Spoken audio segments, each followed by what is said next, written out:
విషయంలో ఏకసభ్య కమిషన్ ఇచ్చినటువంటి సవరణ నివేదికను ఆమోదించి కొంత మరి ముందడుగు వేసి మనకు వర్గీకరణ ఆ ఎస్సీలు వంటి మాదిగలు కోరుకున్నటువంటి సామాజిక న్యాయము సమన్యాయం జరుగుతుందని నేను భావిస్తా ఉన్నాను. అయితే ఇది ముందుగా మాదిగ జాతి ఒక ఆత్మగౌరవం కోసం 1994లో నాడు ఒక డజన్ మందితో ప్రారంభమైనటువంటి దండోరా ఉద్యమం ఈ రోజు మరి 30 ఏళ్లకు కానీ మరి ఫలితాలు వస్తున్నాయని భావించవచ్చు.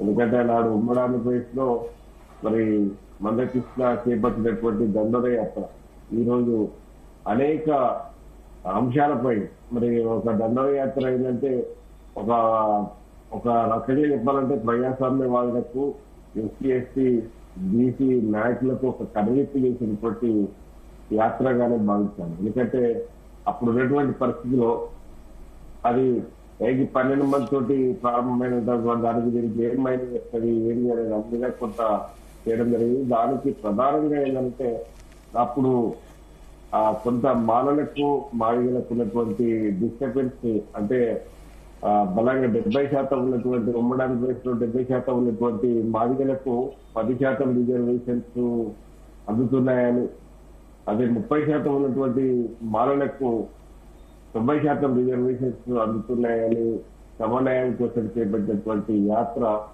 ఇది చాలా మన కొంత 33 దశాబ్దాలకు కానీ ఒక రీచ్ అయినటువంటి సందర్భం మనం చూస్తా ఉన్నాం.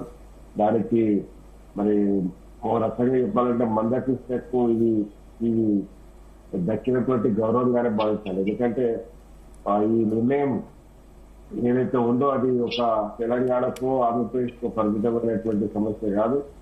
నాడు పంజాబ్ రాష్ట్రంలో కూడా ఇదే అంశం మీద ఎస్సీ వర్గీకరణకు అనుకూలంగా తీర్మానం చేసి పోరాడినటువంటి సందర్భం ఉండేది. ఉమ్మడి ఆంధ్రప్రదేశ్ లో పంజాబ్ లో చేసి మరి రకరకాలుగా మరి లీగల్ న్యాయపరమైనటువంటి స్థితులను కూడా ఎదుర్కొన్నటువంటి సందర్భాన్ని మనం మర్చిపోలేము. ఎందుకంటే ప్రభుత్వాలు మారిన 3 దశాబ్దాలుగా ఎందుకంటే పాలకపక్షాలన్నీ కూడా ఒక రకంగా ఈ ఎస్సీ వర్గీకరణను నడిపి వారికి ఎవరి చేతనైతే వారికి దాన్ని కొంత శక్తిపట్టి చేసినటువంటి సందర్భాన్ని మేము చూసినాం. ఈ రోజు ఎస్సీ వర్గీకరణ మరి ఒక చారిత్రాత్మకమైనటువంటి నిర్ణయమే. మరి దానికి మరి రేవంత్ రెడ్డి గారు కొంత ముందు చూపుతోటి అప్పుడే నేను ఇక్కడ అమలు చేస్తానన్నది మరి ఈ మధ్యన ఇచ్చే విద్యా ఉద్యోగాలలో కూడా అమలు చేసి ముందుకు పోతే వాళ్ళ ఆత్మగౌరవం కూడా నిలబెట్టినట్టు అయితే మరి ఆ పద్ధతిలో పోతారని భావిస్తా ఉన్నాను.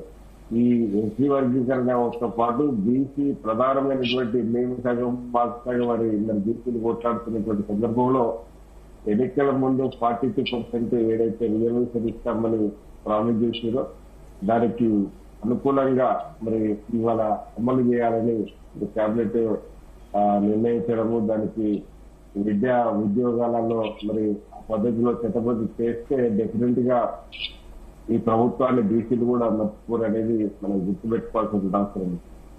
మనము ప్రధానంగా ఒక రకంగా చెప్పాలంటే ఇది ఒక చారిత్రాత్మకమైనటువంటి ఉద్యమం, ఒక సామాజిక విప్లవం లాగా సాగినటువంటి మాదిగ దండోరా ఇవాళ చాలా కులాలకు చాలా అంటే ఒక ఎస్సీకే పరిమితం కాదు. ఇవాళ ఎస్సీలలో కావచ్చు మీకు బీసీలలో కావచ్చు ఒక సామాజిక అంశం కొరకు సామాజిక సమన్వయం కొరకు అన్ని కులాలను కూడా చైతన్యం చేయడానికి ఈ యొక్క వేదిక ఏర్పడ్డదని నేను భావిస్తా ఉన్నాను.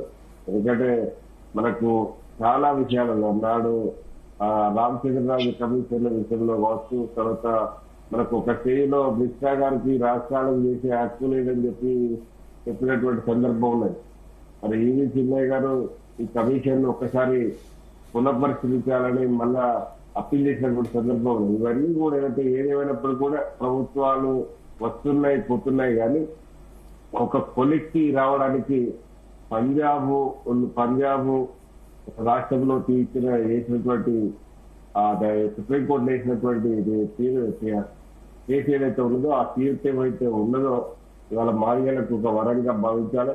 ఎందుకంటే అది ఒక పులబాటగానే ఆ తీర్పు ద్వారానే కొంత కార్యాచరణ స్టార్ట్ అయింది. ఆ ప్రయత్నంలో ముందుకు పోతా ఉన్నది.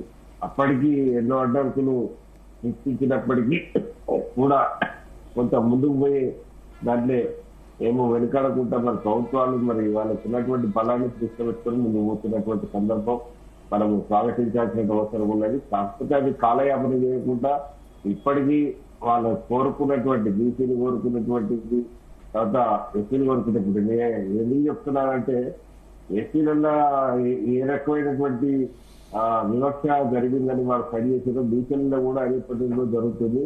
రేపు రానున్న